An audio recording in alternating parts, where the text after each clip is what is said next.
జర్నలిస్టుల రక్షణ బాధ్యత ప్రభుత్వాలదే. పాత్రికేయుల కోసం సమగ్ర చట్టం చేయాల్సిందే. విశాఖలో కదం తొక్కిన జర్నలిస్టులు డీఐజీ కార్యాలయంలో వినతి పత్రం సమర్పణ. దేశవ్యాప్తంగా జర్నలిస్టుల రక్షణ బాధ్యత కేంద్ర రాష్ట్ర ప్రభుత్వాలదేనని జాతీయ జర్నలిస్టుల సంఘం కార్యదర్శి ఎన్ఏజే గంట్ల శ్రీనుబాబు కోరారు. పాత్రికేయుల రక్షణ కోసం ప్రభుత్వాలు ప్రత్యేకంగా చట్టం చేయాలని 2 దశాబ్దాలుగా పాత్రికేయ సంఘాలు కోరుతున్నాయన్నారు. విజయనగరం జిల్లా మక్కువ మండలం ప్రజాశక్తి రిపోర్టర్ మల్వాడ రామారావుపై అక్కడ టీడీపీ మండల అధ్యక్షుడు వేణుగోపాల్ నాయుడు దాడి చేయడంతో పాటు రామారావును చంపుతానని బెదిరించడంతో సోమవారం ఏపీ వర్కింగ్ జర్నలిస్టుల federation, AP broadcast journalist association, AP small and media newspapers అసోసియేషన్ల ఆధ్వర్యంలో రాష్ట్ర వ్యాప్తంగా డీఐజీలు, కమిషనర్లు, కలెక్టర్లకు స్థానిక నాయకత్వాలు వినతి పత్రాలు అందజేశాయి.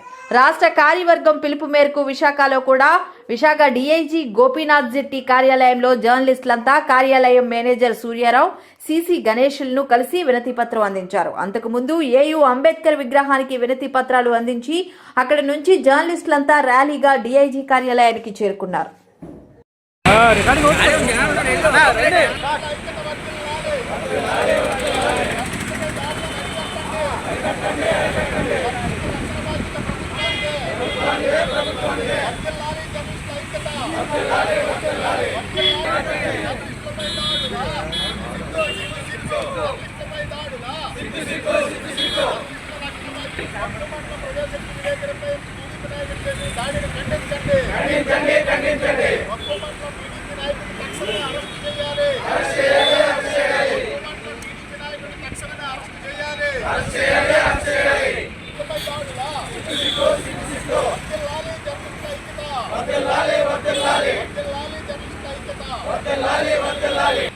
నమస్కారం.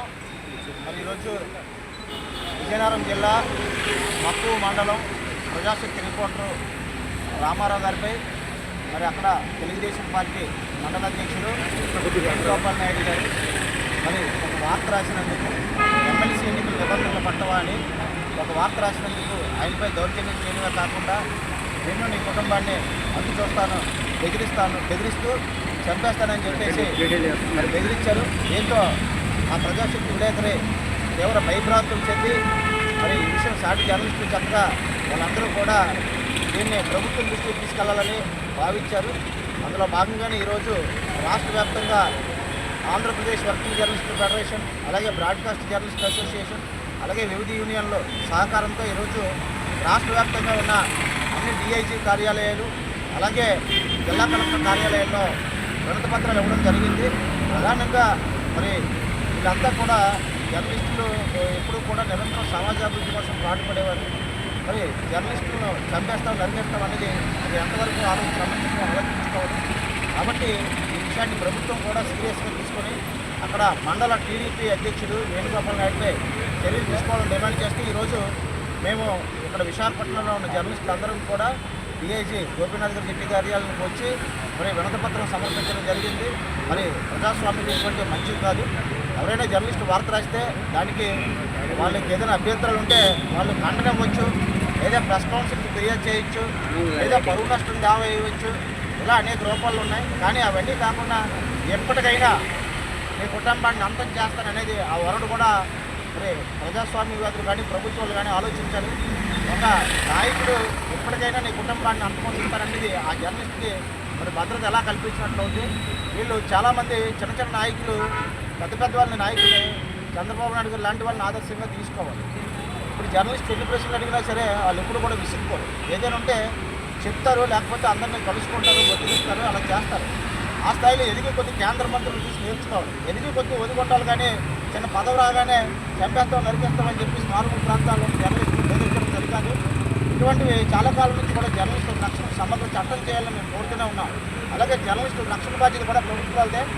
అయితే ఇటువంటి మారుమూల ప్రాంతాల్లో ఉన్న జర్నలిస్టులకే రక్షణ లేకపోతే మరి మిగతా ప్రాంతాల వాళ్ళ పరిస్థితి అని చెప్పేసి ఈరోజు జర్నలిస్టులు అందరూ కూడా భయభ్రాంతులు చెందే పరిస్థితి ఉంది. కాబట్టి ముఖ్యమంత్రి చంద్రబాబు నాయుడు గారు, అలాగే మంత్రి నారా లోకేష్ గారు, ఉప ముఖ్యమంత్రి పవన్ కళ్యాణ్ గారు, మరి కాబట్టి వీళ్ళందరూ కూడా ప్రజాశక్తి జర్నలిస్టులకు రక్షణ కల్పించాలని మేమందరం కూడా కోరుతున్నాం. ఈ కార్యక్రమంలో మాతో పాటు యూనియన్లో చెందిన జర్నలిస్టులు, అలాగే ఏపీడబ్ల్యూ చెందిన రామచంద్ర గారు కూడా ఇచ్చేశారు. అలాగే బ్రాడ్కాస్ట్ జర్నలిస్టులు కూడా పాల్గొన్నారు. వారందరికీ కూడా ప్రత్యేక ధన్యవాదాలు తెలియజేస్తాను. నమస్కారం.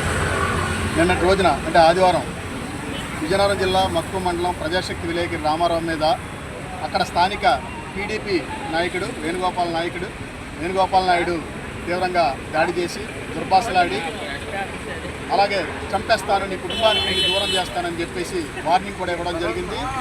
ఇది ప్రజాస్వామ్య దేశంలో జర్నలిస్టులపై జరుగుతున్నటువంటి దాడిగా అందరం కూడా పరిగణించి ఈరోజు విశాఖపట్నంలో డిఐజీ గారిని కలవడానికి మొత్తం అన్ని జర్నలిస్టుల సంఘాల నాయకులు కూడా వచ్చి ఇక్కడ డిఐజీ గారి ఆఫీసులో మెమోరాండం ఇవ్వడం జరిగింది.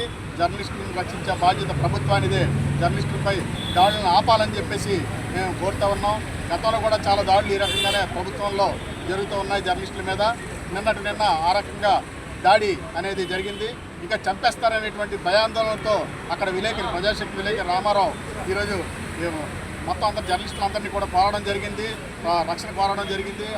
అందువల్లనే ఈరోజు రాష్ట్ర వ్యాప్తంగా కూడా అన్ని జిల్లాల్లో కూడా కలెక్టర్లని, ఎస్పీలని, సిపిలని అలాగే డిఐజీలని కూడా జర్నలిస్టులందరూ కూడా ఐక్యంగా వెళ్ళి కలిసి జర్నలిస్టులపై దాడులు అరికట్టాలని చెప్పేసి, అలాగే ఏదైతే దాడి చేశాడో ఆ మండలం టీడీపీ నాయకుడు వేణుగోపాల్ నాయుడు ఆయన్ని అరెస్ట్ చేయాలని ఎఫ్ఐఆర్ తక్షణమే నమోదు చేయాలని చెప్పేసి అందరం కూడా డిమాండ్ చేయడం అనేది జరుగుతుంది.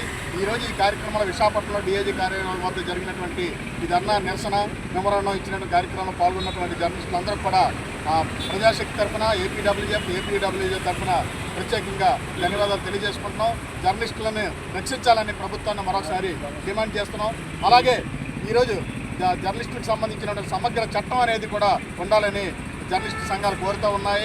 వర్ధిల్లాలి జర్నలిస్టుల ఐక్యత, వర్ధిల్లాలి జర్నలిస్టుల ఐక్యత. విలేకరిపై దాడి చేసిన టీడీపీ నాయకుడిని అరెస్ట్ చేయాలి. వర్ధిల్లాలి జర్నలిస్టుల ఐక్యత. జర్నలిస్టుల రక్షణ బాధ్యత ప్రభుత్వానిదే.